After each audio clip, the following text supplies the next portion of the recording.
Hello दोस्तों, स्वागत है एक बार फिर से आपका मेरे चैनल पे लीगल न्यूज़ 127 पे। दोस्तों, लास्ट वीडियो में जैसे मैंने बात करी कि एक्स पार्टी डिवोर्स के बारे में बताया आपको। एक्स पार्टी होता क्या है, डिवोर्स कैसे मिलता है पति को, तो पूरी डिटेल्स में बात कर रखा है। अगर आप लोगों ने वो वीडियो नहीं देखी है तो चैनल पे जाइए और जाके देखिए, आपको डिटेल्स में पता चल जाएगा।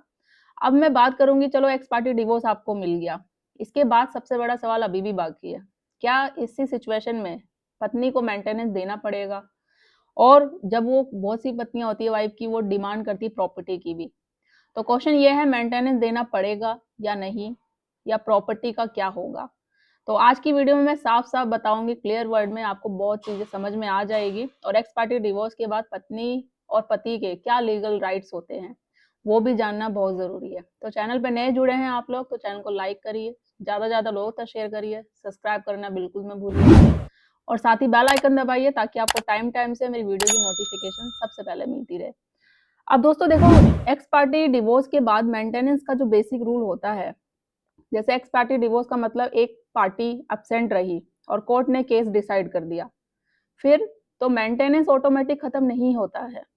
कोर्ट अलग अलग लॉ के अंडर मेंटेनेंस दे सकती है, जैसे कि सेक्शन 125 में, जैसे आप सबको पता है, या नया जो कानून है 144 बीएनएस के तहत मेंटेनेंस अप्लाई की जाती है। हिंदू मैरिज एक्ट 25 के तहत डीवी एक्ट अगर पेंडिंग हो तो इसमें है जो महिलाएं लगा के मेंटेनेंस की डिमांड करती है।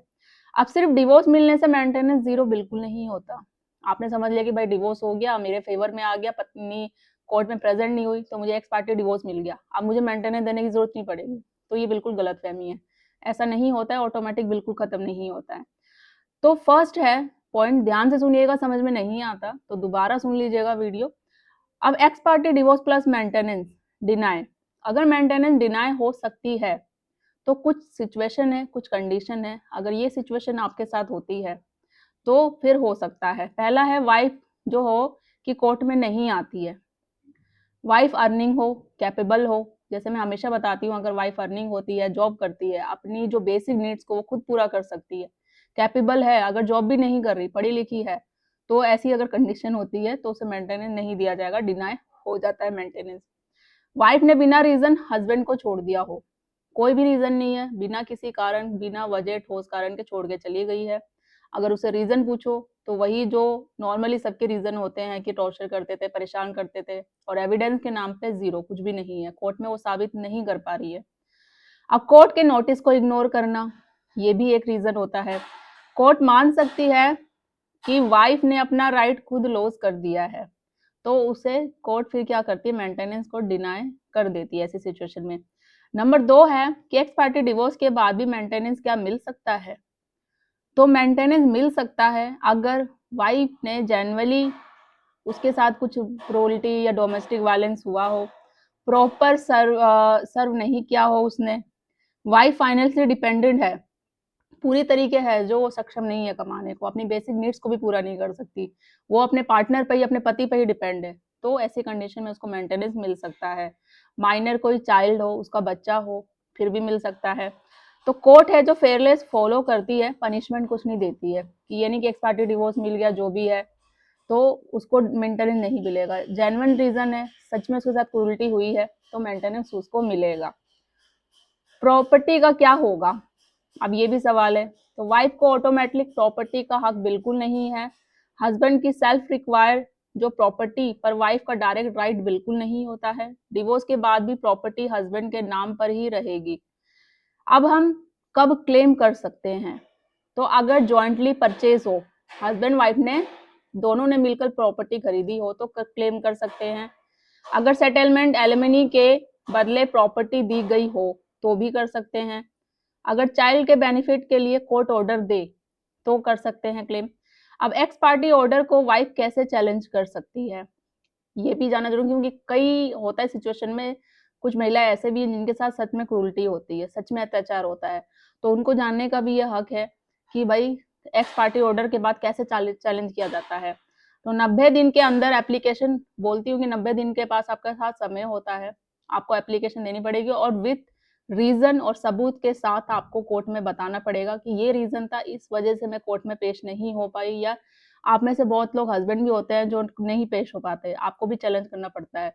तो 90 दिन का समय होता है, विथ जेन्युइन रीजन होना चाहिए, सबूत होना चाहिए कि आपको कोर्ट में दिखाना पड़ेगा।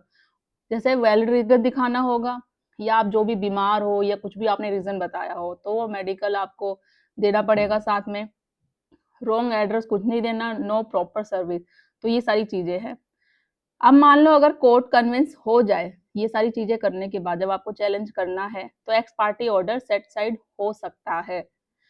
हस्बैंड की जो कॉमन गलतियां होती हैं मोस्टली, जो आप लोग करते हो, जो कि नहीं करनी चाहिए, वो जानना भी बहुत जरूरी होती है, जिससे आपको नुकसान होता है और आपका केस है जो बहुत वीक पड़ जाता है। सोचना कि अब मेंटेनेंस कभी नहीं लगेगी, कि एक्स पार्टी डिवोर्स हो गया अब आप लोग सोचते हो मेंटेनेंस लगेगी नहीं, तो ऐसा बिल्कुल नहीं है। इनकम हाइड करना, कि मैं इनकम को हाइड कर लेता हूँ, छुपा लेता हूँ या अपने आप को बेरोजगार साबित करता हूँ, तो इससे कोर्ट क्या होगी, भाई मेंटेनेंस आगे नहीं देगी, कि मेरे फेवर में केस आ जाएगा। तो ये भी गलत फहमी होती है आप लोगों की। अब कोर्ट को मिसलीड करना, इस तरीके से आप कोर्ट को मिसलीड ही कर रहे हैं, चीजें छुपा के, या कोर्ट में जाके प्रेजेंट नहीं हो रहे, मैं नहीं जाऊंगा तो मेंटेनेंस नहीं होगा, या चलो चला जाता हूँ कोर्ट, मुझे आप ये बोल दोगे कि मैं नहीं दे रहा मेंटेनेंस, जो करना है कर लो, मुझे जेल में डाल दो, तो क्या पता जेल में डालने से भी मेंटेनेंस ना देना पड़े। तो ऐसा नहीं होता है। जेल में भले आप चले जाओगे 1 महीने के लिए, 2 महीने के लिए, तो इसका मतलब ये नहीं कि मेंटेनेंस माफ हो जाएगा, मेंटेनेंस फिर भी आपको देना पड़ेगा। तो ये चीजें हैं। तो ये जो कॉमन गलतियां होती है आप लोगों को कमी नहीं करनी चाहिए। केस जो लाइटली बिल्कुल तो लेना ही नहीं चाहिए। तो एक्स पार्टी डिवोर्स एक रिलीफ हो सकता है, लेकिन maintenance of property fact plus evidence पर डिपेंड करता है। अगर हस्बैंड लीगली सही स्टेप फॉलो करे ना, तो मेंटेनेंस अवॉइड या मिनिमम भी हो सकता है। बट बस कंडीशन यही है कि आपको सही तरीके से, अगर आपने कुछ गलत नहीं किया है, तो जो लीगल तरीके होते हैं, मेरिट के आधार पे केस को आपको खेलना है, केस को लड़ना है। तो हारना कभी नहीं है, बस लड़ना है। तरीके क्या होते हैं क्या नहीं, मेंटेनेंस जीरो कैसे कर सकते हैं, झूठे केसों से कैसे बाहर निकल सकते हैं, वो मैं हमेशा आपको चैनल के माध्यम से हमेशा आपको अपडेट करती रहती हूँ। फिर भी अगर आप कुछ चीजें रह जाती है, कुछ पूछना चाहते हैं, या किसी पर्टिकुलर वीडियो पे आप टॉपिक चाहते हो, तो कमेंट में जरूर कर बता सकते हो आप मुझे। और मेरे चैनल को ज्वाइन भी करिए, ताकि ये होगा ज्वाइन से कि अगर आप जो चाहेंगे किसी पर्टिकुलर वीडियो पे, तो सिर्फ मैं उन्हीं मेंबर्स के लिए आप लोगों के एक सेपरेट से वीडियो बनाऊंगी। तो ज़्यादा से ज़्यादा लोग तो शेयर करो, चैनल को सब्सक्राइब करिए। जल्दी मिलती हूँ मैं कैसे इन्फॉर्मेटिव वीडियो के साथ, तब तक के लिए थैंक यू।